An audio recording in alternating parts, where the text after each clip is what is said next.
Zihlobo ezithandekayo sithanda ukubonga ukudibana njalo kuhlelo lwethu buza iBhayibhili likuphendule okhulumayo umfundisi uEsindlovu hamba labafundisi amajaha kompofu siyabamukela bafundisi amukelana abalaleli. Siyabonga mfundisi. Salibonani balaleli. Siyalamukela kuhlelo lwethu buza iBhayibhili likuphendule okhulumayo umfundisi umpofu CK. Salibonani balaleli. Siyalamukela njalo kule iviki ehlelweni lapho sifunda khona sonke ilizwi likaThixo. Sengathi uThixo angaba lathi okhulumayo umfundisi oBimpofu. Siyabonga. Siyabonga abafundisi bami. Singena kusifundo sethu esasiqala kuviki eliphelileyo sixoxa ngaso esombhabhathizo. Kodwa singakaqhubeki ngaso balaleli ngithanda ukulikhuthaza ukuthi kulogwalo oluqhakathekileyo kakhulu esiluchitha indawana yonke oluzasincedisa ukuzwisisa indaba zokuphela kwesikhathi lokuphela komhlaba lubizwa kuthiwa the great controversy. Lolu gwalo ingxabano enkulu abaningi bathi bona impi phakathi ye-Ukraine le-Russia izadala impi yesithathu yomhlaba. Kuliqiniso yini khona lokho? Lolu gwalo luyaphendula lowo mbuzo ukuthi umhlaba uzaphetha kanjani. Yiphi impi esikhuluma ngayo? Thumela isicelo sakho ku 0718 444 196 0718 444 196 ncedisane. Bafundisi asingeneni esifundweni sethu. Indaba yombhabhathizo iqhakatheke kungakanani mfundisi? Siyabonga mfundisi wami.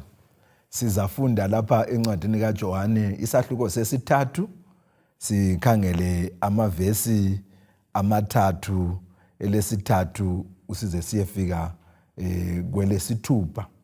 Johane chapter 3 ivesi ngelika 3 sisiya kwelika 6. iBhayibhili lithi lona uJesu wamphendula wathi ngiqinisile ngithi kuwe uba umuntu engazalwanga ngokutsha angewubone umbuso kaNkulunkulu. uNikodimi wathi kuye umuntu angazalwa kanjani esemdala na? Angangena ngokwesibili esiswini sikanina azalwe na? uJesu wathi ngiqinisile ngithi kuwe uba umuntu engazalwanga ngamanzi la ngomoya angengene embusweni kaNkulunkulu. Ngoba lokho okuzelwe yinyama kuyinyama, lalokho okuzelwe ngumoya kungumoya. Lapha sihlangana le ndaba kaNikodimi esiya kuJesu ngobusuku.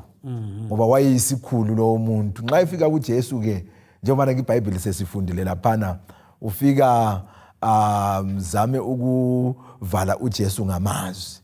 Kodwa uJesu abesenanzelela indingeko kuye ayelayo. So asle athinte indingeko yakhona ukuthi ngiqinisile. Nxa uJesu esithi ngiqinisile eBhayibhelini uyabefunga. Wathi nxa ungazalwanga kakutsha ngeke ubone umbuso wezulu. Ngamanye amazwi uJesu lapha uqhakathekisa ukuzalwa ngamanzi, ukuzalwa ngombhabhathizo. Yikho ke sinanzelela ukuthi enkulumeni lapha mfundisi antshweni uthi mina sengimdala ngingabhabhathizwa kanjani, ngabuyela kanjani futhi esiswini sikamama. Yena ucabanga ukuthi uJesu ukhuluma ngokuzalwa esikwaziyo, kanti lapha uJesu yena ukhuluma ngani? Ngombhabhathizo, ngamanzi. Futhi aqinise ngamazwi uthi ngiqinisile. Ngamanye amazwi eBhayibhelini ungezwe uJesu ephinda amabala athi ngiqinisile uyafunga. Kusitsho ukuthi umbhabhathizo womfundisi wami kuyindingeko. Okay, kuqhakathekile. Nxa uJesu ekugcizelela ngaleyo ndlela mfundisi, ungakuchasisa kube lula kubalaleli ukuthi ukuzalwa ngamanzi sikuzwile. Yebo. Ngomoya. Siyabonga mfundisi.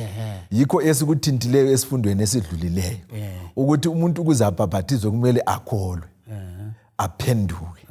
So osincedisayo ukuthi sinanzelele ukuthi besikhamba ngendlela engayisiyo umoya kaNkulunkulu oyingcwele. So umoya oyingcwele nxa usukhulumisane lathi sananzelela ukuthi bengikhamba ngendlela engayisiyo, so kumele ngichibilike ngivume ukuhamba ngendlela uNkulunkulu afuna ukuthi ngikhambe ngayo. So umoya uyabusuwenze umsebenzi kimi la kuwe. Nxa sengisiya emanzini sengigcwalisa lokho uNkulunkulu enze kimi ngomoya oyingcwele. sengisiyagcwalisa ngokubhabhatizwa ngamanzi. Engxe ukuze kube lula abafundisi lakubalaleli ukuthi khona kule ngoma engakukhuliswa. Omunye nje sehlabele ingoma ethi ngingumoya. La ngingumoya. Umuntu yabengakwazi ukuba umoya kuyini. Umuntu ethi ngingumoya. Umoya ukuthi awubonakali. Awukhanya. Kodwa ungabala lapha nathi kwabantu bala khona mfundisi uthena umoya uyasebenza, uyabonakala. Sizudumo la kodwa singawuboni. Ngenye indlela umoya ongcwele uyasebenza.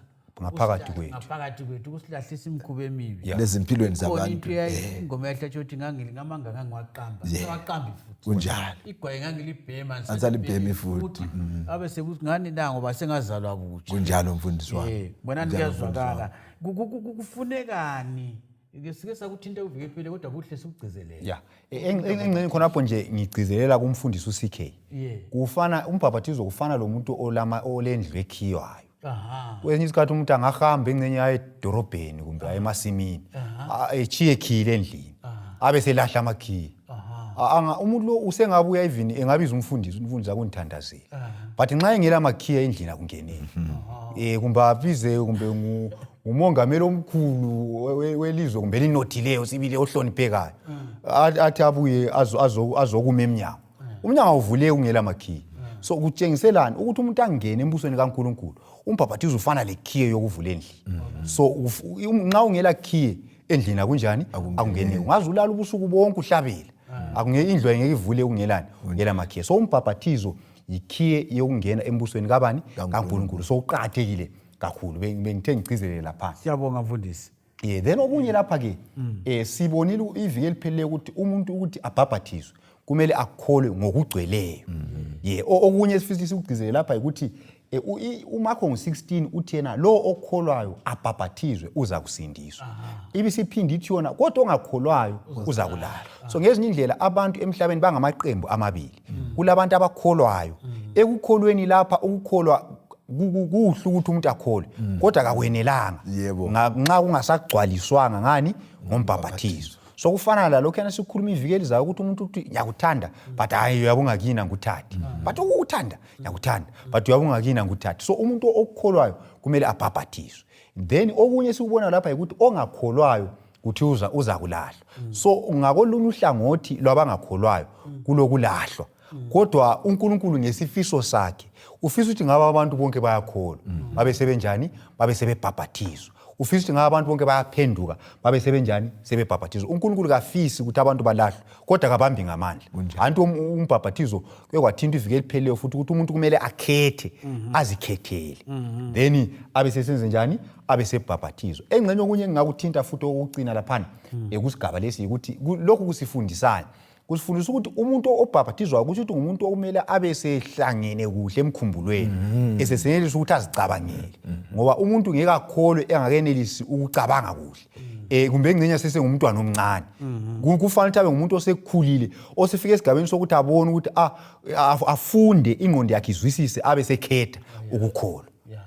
Siyabonga mfundisi ukuthi ukuhlanganise khona lokho kuze kucace la kubalaleli. Nxa sikhangela iBhayibheli mfundisi CK likhuluma ngembhabhathizo emngaki ngoba kulabanye abadlulisa abantu ngaphansi kwefuleki athi ngubhabhathizile abanye bayachela ngamanzi abanye bayafafaza ngeke nguqede abanye beqisa imlilo sengubhabhathize kweqisa umlilo. iBhayibheli lithini ngendaba zona lezo? Kumele abanye bacilisa kathathu abanye bacilisa kanye abanye bacilisa kakhombisa abanye njengoba sisithi into zakhona ngeke ngiziqede. iBhayibheli lithini ngendlela yokubhabhathiza kumbe ngelihlobo zembhabhathizo zingaki? Siyabonga mfundisi. Sizafunda encwadini yabase-Efesu ngo-4. Sifuna ukubana ke sikhangele ivesi lesi-4 lesi-5. Sahluko ngo-4 encwadini yabase-Efesu ivesi ngelika-4 lelika-5. iBhayibheli lithi lona ke munye umzimba munye umoya njengalokhu labizelwa ethembeni linye lokubizwa kwenu. Abe sesithi evesini ngelika-5 yinye inkosi kunye ukukholwa lunye ubhabhathizo. Kungakhathalekile mfundisi ukuthi kulenhlobo eziningi zembhabhatizo njengoba ke sikubona vele emhlabeni lapho esiphila khona. Kodwa iBhayibheli liveza ukuthi umbhabhatizo weBhayibheli munye. Kayiminengi. iBhayibheli likubeka kucaci ukuthi ubhabhatizo lunye. Ngiyacabanga mfundisi ukuthi ngesiqale ngokukhuluma kuvike ephelileyo ngombhabhatizo kaJesu. Yebo. Wena lami sake sahamba eIsraeli sabona indawo okuthiwa kulapho uJesu abhabhatizelwa khona. Sasithelwa yibona abasithungamela. Kunjalo mfundisi wami. Kumele ukuthi uJesu kulendlela abhabhatizwa ngayo. Kunjalo mfundisi. Njalo kumele kube lendlela iBhayibheli elifundisayo. Phakathi kweziningi zona lezo. Kweziningi zonke zona lezo. So lolo yilo ubhabhatizo olukhulunywa ngalo lapha kwabaseEfesu ukuthi ubhabhatizo lunye. Aludingi ukuthi siphumputhe emnyameni mfundisi. Lukhona eBhayibhelini ngoba uJesu wenza njani? Wabhabhatizwa. Kangikwazi mbeleza ukuchasisa abafundisi ukuthi vele laba abafafazayo ukubhabhatiza yini. Ngiyakwazi ukuthi kulamabala esiGreek nafundisa iGreek ezikolo la. Achasisayo ukuthi khona ukuthi ukubhabhatiza anti liba libolekiwe. Angazi ophi ufuna ukusincedisa. Engxenye singahle sikuchasise. Ngilungele ukuchasisa khonapho engxenye ngingathi mina kufana la lokho. Kulezinto esizaziyo okuthiwa ngama-facts eziliqiniso. Njengokuthi ungathi 1 + 1 kuyaziwa ukuthi answer ngu2. But kwesinye isikhathi omunye umuntu angathatha iphepha athi i-answer ngu5. Athi amna but 1 + 1 ngu2 athi kodwa mina ngithi ngu5. Wathi ngumuntu zonke abantu enqumze inhlabathi. Wathi 1 + 1. Wahlanganisa wathi 1. Anti uyabona. So abantu bale mibono eminingi lendlela ezijiyenezo kwezinto. Kodwa kulezi zinto ezisegcekeni ezamukeleka umhlaba wonke ukuthi 1 + 1 vele ngubani ngu2. Wena ungazi ukuthi ngu5 uthisha uyafaka ini uxa. Anti uyayibona indaba. So iBhayibheli layo lilendlela zalo. Anti uyayibona indaba ezicacisiweyo ezingelani lokuthi abantu benzani. Kunjalo. Yikho esikudingayo la. So la sekubhabhathizweni la iBhayibheli lendlela eyodwa. Igama lona leli lokuthi ukubhabhathiza asobala lesikhiwa. Libale liboleke kusiGreek elilona baptizo. Ukuthi baptizo kuthona ukuthi ukucwilisa emanzini. Anti uyayibona indaba ngaphansi kwamanzi. Omunye wakwakufanisa lo muntu engxenye othatha imiganu nxa isehlambulula imiganu edishini lamanzi amaningi. Awuthatha umganu awungenise wonke umganu. Usoyabe bhabhathiza imiganu kunjalo. So ukuthi umuntu abhabhathizwe ngokweBhayibheli kumele aciliswe kanye emanzini umzimba wonke futhi ngaphansi kwamanzi. Khona abafundisi ake sithi omunye umuntu ufafaziwe. Kazanga kumbwenziwe kunye lokho ongayisekeli ukukhulumayo. Uyasizwa sikhuluma siseze nje. So uthi mfundisi sikhe uthi ambhabhathizwanga. Ungakhangela nje ubona ke sekhulumile lapha umfundisi ukuthi ibala leli livelele olimini lwemzini luthi baptizo. Lisitsho ukucwilisa, ukugxamuza. So nxa ungazange ungene ngaphansi kwamanzi awubhabhathizwanga. Ngiyili iqiniso lelo. Leli ibala elitsho ukufafaza ngolimi lwemzini kuthiwa yi-ekio. Kusitsho ukuthi usprinkler ukufafaza amanzi. So ke kungangcono sikhulume ngelinye ibala singaze sathi thina umuntu lo ubhabhathiziwe ngoba ufafaziwe ngoba elithi baptizo yikubona ungakhangela mfundisi leli bala elithi baptizo ungazi uye olimini lwesikhiwa uyesintwini kulesishona kulesindebele uzabona ukuthi esishoneni bathi baptizo esindebeleni bathi umbhabhathizo isikhiwa sithi baptism. Uyakubona ukuthi amabala akhona lokho ebambe ibala lona lelana elisuka kubaptizo ukuthi lingalahleki impande yona leyana. So kumele kucwiliswe kuxanyuzwe emanzini. So nxa umuntu engazange acwiliswe emanzini kabhabhathizwanga. Kusamele acwiliswe emanzini ngokweBhayibheli. Ake sikhangeleni ke indaba yokuthi lapho obusithungamele. Siyabo. Ngisikhuluma ngombhabhathizo wokuqala umuntu osike sakuthinta kuvike liphelileyo. Owakuqala ukubhabhathiza abantu. NgoTestament elitsha. Okuhle ngendaba zeBhayibheli ukuthi vele siyaphiwa izibonelo. Ngiyake ngizibuza ukuthi uNkulunkulu ngayo into lezo wapho ukuthi bhabhathizani wachiya kungela sibonelo ngendlela ngabe kuzima emhlabeni. Kuzima kunjalo kulezibonelo. Kuzipho ngabe kazikho ke. athi uyayibona indaba. So okuphambili. so kufana kuhle ngiyantshela abanye ngithi echurch kuyavunyelwa ukukopa. Esikolo lapho ngakopa yabuza usenza icala okuthiwa yiplagiarism kodwa lapha eBhayibhelini siyatshengisa ukuthi owabhaphathiza eBhayibhelini wayebhaphathiza njani. uJesu wabhaphathizwa njani. Okwethina kwenze njani? Ikukopa. Ungahamba ungaba umuntu womfundisi beIsrael khathesi. Kule ndawo vele abantu bayagada indizamtshina besiya kuyona leyo ndawo okuthiwa ubhaphathizelwa khona uJohane ebhaphathizela. Yes siyabo. So ivesi lapha ithi yona nguJohane ngo3 ivesi ngo3 usiya ku6 iyasitshela lapha mhlawumbe ingcenye ngaba luvesi ngo5 lo6 ngenxa yesikhathi sethu lapha. Ithi yena iJerusalema leJudiya lonke leza kuye lezabelo ezigombolozele iJordani ukuba babhaphathizwe nguye eJordani evuma izono zabo. So eBhayibhelini ku New Testament uJohane nguye owakuqala esizwa ukuthi uyabhaphathiza abantu. So sibona ukuthi umuntu wakuqala ubhaphathizayo nguJohane. So sokumele sidinge kulalaba abemba imbali okuthiwa ama-archaeologist bajwayele labo ukudinga lapho kwakuphila khona abantu esifunda ngabe eBhayibhelini badinga ukuthi alright nxa kuthiwa ubhaphathizwa babebhaphathizele endaweni ezinjani. So ungananzelela even ema-church amanye ama-church ayelama-baptismal pool ngaleso sikhathi uzalithola ukuthi ama-baptismal pool akhona wonke hayi ipool eyabe yakhiwe ngesamende yakhiwe ukuthi bayakwanisa ukuthela amanzi angafika eqolo lomuntu lapho kugcwalisa khona uJohane lapha uzasichasisela ubhuti uJohane vele wayebhaphathizela ngapi. Kodwa sithola ukuthi even emabandleni wona la ukukhulunywa ngawo lapha ngezikhathi zabo Johane kwakulezi indawo zokubhaphathizela kule mbali yakho efakaza lokuthi kwakuthelwa amanzi amaningi umuntu enziwe njani acilise kanye emanzini. Ibose ngalinge ukuthi kanti lokho kunye kwavela kodwa inxa sizakubamba phambili. Mfundisi CK sincedise ngendawo ungabona kudizela umcabanga ade ukhuluma lapho uOP. Siyabonga mfundisi sizafunda encwadini kaJohane isahluko sesithathu ivesi ngelesithathu. iBhayibheli lithi lona ke uJohane uJohane isahluko sesithathu ivesi ngelika 23. Johane isahluko sesithathu ivesi ngelika 23. Ithi yona ke uJohane laye wayebhaphathiza eEnoni eduze leSalima ngoba kwakulamanzi amaningi khona. Abantu babe lokho besiza bebhaphathizwa. So ke sinanzelela lapha mfundisi ukuthi indawo lapho ayebhaphathizela khona uJohane umbhaphathizi kwakuse-Enoni endaweni okuthiwa yiSalima.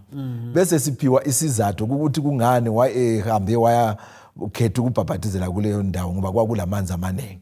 So sokuhle kuphendula esikuthi into ephezulu lapha ukuthi umbhaphathizo weBhayibheli udinga ukuthi umuntu acwiliswe abe lamanzi amaningi ngoba ngeza ukucwilisa umuntu emanzini asenkomishini mfundisi. Ngeza ukucwilisa umuntu emanzini asesipunweni. Ngoba kumbe asesandleni kudinga amanzi amaningi ukuze umuntu acwiliswe aqanyuzwe. Ngibona nomcijo lo uyacaca mfundisi. Kunjalo mfundisi wami. Angazi mbe sizakuthinta sisiya phambili lapho ukuthi ngambafitshane ukuthi lokho kunye njengokufafaza kwavela ngapi. Singakuthinta embalini lapha nxa sifunda embalini yesiKristu kulesikhathi lapho kwaphenduka khona ababusi bomhlaba ababe bakhulu. So abanye abafundisi ngaleso sikhathi asikwazi ukuthi bakuthathanga bathi kodwa kuyayangisa manje ukuthi umuntu omdala abonakale efakwe emanzini. So wasithi asidinge nini kodwa kunye indlela ukuthi baphendukile siyababona. Uyabumanzi umzimba wonke so bathi akuyayangisa ukuthi umuntu obusayo. So basithi ngangcono senze njani? Ngangcono sidinge enye indlela. Baqalisa kwabuya ke indlela zokwenza njani zokuchela lokunye okuningi abanye bayadweba isiphambano kwabuya indlela eziningi namhlanje angazi ukuthi imbhaphathizo mingaki kodwa sibona ukuthi embalini ezindlela lezi ezabuyayo kazivelanga eBhayibhelini kwasokuzindlela zabantu nje ezokuvumelana ukuthi kube lula kibo kodwa bengasalandela okwani okweBhayibheli kodwa ukuthi sisindiswe thina kumele silandele okufunwa ngubani uNkulunkulu. Kanti owathi vele abantu babhaphathizwe ngubani? uNkulunkulu nguJesu. So kumele kulandelwe bani? Yena onguye wasungula indaba. Ngibona ngani bafundisi vele sigcizela lapho ukuthi abantu abalandela iBhayibheli. Kunjalo mfundisi wami. Ngoba yile siza kwehlulelwa ngalo. Kakhulu. Isikhathi nasi siyahamba laphana obhuyuhlu iqedise sikhuluma ngoJesu lombhaphathizo wakhe. Siyabonga. uJesu yena wabhaphathizwa njani? Yikho sesifuna ukuthi sikudinge laphana. Nxa sifunda kuMateyu 3 ivesi 13 sisiya ku17. Ithi yona uJesu weza eGalili kuJohane emfuleni uJordani ukuba abhaphathizwe nguye. uJohane wazama ukumvimbela esithi, "Yimi engifanele ukubhaphathizwa nguwe. Kodwa kungani wena usiza kimi na?" uJesu wasemphendula wathi kuye, "Kuvumele kube njalo. Ngoba kufanele ukuze sigcwalise ukulunga konke." Ngakho ke wasemvumela. Uvesi 16 nguyemfuna simbambe kakhulu. Okwakhathesi uthi yena wathi esembhaphathizile, uJesu wakhuphuka masinyane emanzini. Bheka izulu lavuleka. Wasebona umoya kaNkulunkulu usehla usesimeni sejuba. Usehlela phezu kwakhe.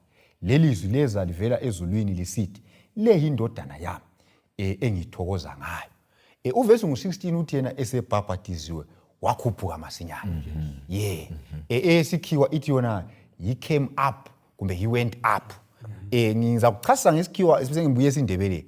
Umuntu nxa ehamba esikhiweni abantu kabathi go up. Ngazi go up ukuthi uphaphu siya phezulu. Kodwa kuthiwa go forward. So lapho uJesu kodwa nxa kuthiwa he went up, kutshengisa ukuthi umuntu owayenjani, owayecwilile, owayephansi. So ukuthi wakhuphuka, esindebeleni ithi wakhuphuka. Kuthi ukuthi wayecwilisiwe emanzini. Wasekhuphuka isiya ngaphi? Phezulu. So kutshengiselani lokho? Kutshengisa ukuthi uJesu ebhaphathizwa lapho wacwiliswa emanzini. Wasekhuphuka ke ephuma. iBhayibheli futhi ayithi ukuthi wakhuphuka wabuyela kwesibili, kumbe kwesithathu, kumbe kasikhombisa, kumbe ngaki. Kodwa wakhuphuka kanye masinyane. Wasephuma wenze njani? Wahamba. So indlela yonale ngibona ngathi le indaba ekaJesu le yelungisa konke ekubhaphathizweni. Ngoba thina abantu abakholwa kuJesu kuthiwa ngamaKristu, ukuthi ngabantu abakopa ubani? uKristu, abaphila njengobani? NjengoJesu. Nxa sifuna ukwazi ukuthi umuntu ubhaphathizwa njani, kumele sibuze ukuthi uJesu wabhaphathizwa njani. Wacwilisa kanye emanzini, wakhuphuka kanye. So yiyo indlela yokubhaphathiza. Siyabonga abafundisi. Mbona umfundisi uSikheke wayithinta abalaleli ukuthi khona uJesu isibonelelo sethu. Kazange abhaphathizwe kube lezono. Kodwa waba isibonelelo ukuthi kwenziwa njani. Ngamafitshane imizuzwana emlutshwana singathi engcenye singathi kumlalelo laleleyo. Engcenye umuntu uyazibuza ukuthi kanti la khuluma ngokubhaphathizwa manje ngenzeni? Ithuba lokuthi ubhaphathizwe likhona. Ngoba lokho kuqakathekile. Okwenza sifunde lezi zinto ukuthi kumele kube lenguquko. Senze lokho okutshiwo yini? liBhayibheli. Nxa uyisifiso sakho ukuthi ubhaphathizwe, kule nombolo ekhulunywayo la, ungafaka udaba lwakho kuyona leyo nombolo. Ngoba lelo thuba likhona. Siyabonga mfundisi kakhulu. Siyabonga mfundisi wami. iBhayibheli lithi na okholwayo abhaphathizwe uza kusiliswa. So iBhayibheli alilanketha bechabe. Okwethu sonke ukuthi singakholwa siyalingana and umlimi uzasisindisa ngokukholwa kwethu. Nasindaba nasingqobe balaleli izakithi ukuthi ungabuhlezi ulalele lapho khona uyakwazi ukuthi into yakuchisa phakathi. Fisa ukubhaphathizwa. Inombolo zocingo ngiziphile ekuqaleni zaziphinda njalo 0718 44196 0718 44196. Kasidibane njalo kuviki lizayo ngesikhathi esifananayo endaweni efananayo. Inkosi lomsibe lathi siyabonga.